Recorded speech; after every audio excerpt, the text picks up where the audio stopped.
Hello everyone and welcome to the preview show presented by FedEx. I'm your host Jonathan Merryman here with Chris Rice from Kaulig Racing. Chris, your boy Kevin Harvick got it done. 4th win of the year, 2nd win of his career at Dover.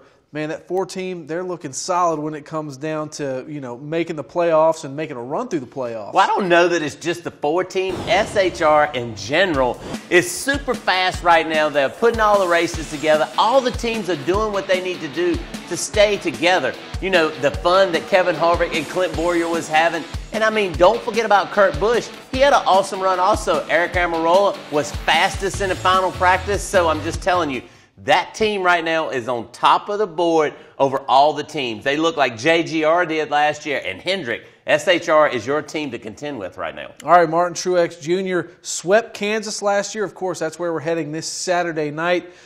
What do him and Cole Pearn have up their sleeve? They haven't looked as good as they did last year when they looked unbeatable, but is Kansas a place that they have circled since they swept last year? Well, I've spent a little time talking to Martin Truex Jr., and he talks about how fast the Fords are and how they're doing everything right now.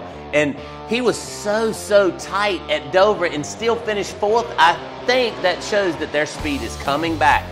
Now they're going to a place like Kansas where it's just like a wind tunnel. Just get all the speed out of the car you can get. I feel this is a place that we might see a turning point for that 78 car and the JGR cars to see if they can catch up with SHR. Well, let's talk about Kyle Busch. Had some bad luck at Dover.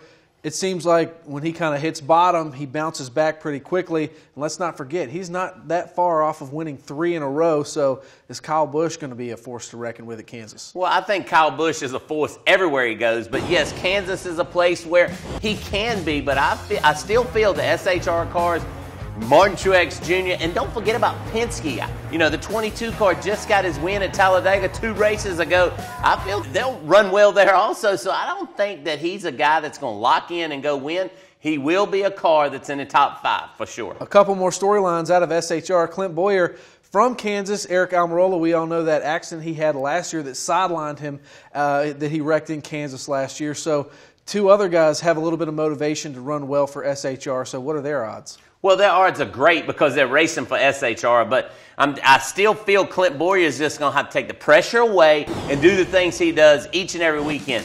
It is awesome that he won at Martinsville. He can go to Kansas, just have a lot of fun, have his family there, do the things he needs to do, because we see when Clint Bowyer is having fun, he's also fast. I've seen him tweet that, hey, this stuff is still fun, and it is fun when you're running well. When you're running bad, it's not that fun. All right, we've hit on Ford, we've hit on Toyota. What about the best Chevy? Who's got the best Chevy and Chevy's best shot to win? I think it has to be between Chase Elliott and Kyle Larson, right? Well, absolutely, and I still think Chase Elliott is your best Chevrolet right now. I still hadn't seen anything promising out of the Hendrick organization other than Chase Elliott and every now and then Alex Bowman. But the 48 car, they're still not holding the torch. They didn't do well at Dover, just like I had said on the preview show last week. So they got to do something to find a balance on the Chevrolet. RCR's got to do something big going into this race to find something in the balance on the Chevrolet, because it's not there right now. They can only run in the top 10, and that's not good enough. Night race at a 1.5 mile track. Sparks will be flying for sure. What are the keys to getting around this place at night? Well, the racetrack is losing grip. We talk about this. After a repaved racetrack has went through some winters and went through some hot and cold temperatures, it's going to lose grip. So you're going to have a lot of grip, but you're going to have a ton of speed at Kansas because it's not bumpy, it's not a lot of moving around, so your car is going to be right on the deck. Tons of speed, but you better make sure you keep a little bit of grip for later in the run. All right, who's going to be hooked up this weekend? Who are you taking to win? Well, I told you off air that I'm going with Clint Bowyer because it's his hometown racetrack. I feel like he's having a lot of fun. This is their best opportunity to go out and win at Kansas. Clint Bowyer is my pick. Martin Truex Jr., I'm going to take the guy who won both races there last year. I'll take house money every day. House money. I wouldn't say it's house money, so you can have those 2 guys on your fantasy pick, though, for sure. All right, now where you can catch it this weekend, it's the KC Masterpiece 400 at Kansas Speedway, Saturday night, 8 p.m. Eastern Time on FS1. Don't miss it. Chris, thanks for joining. We thank you guys for watching. We'll catch you back here next week as we prepare for the All-Star race.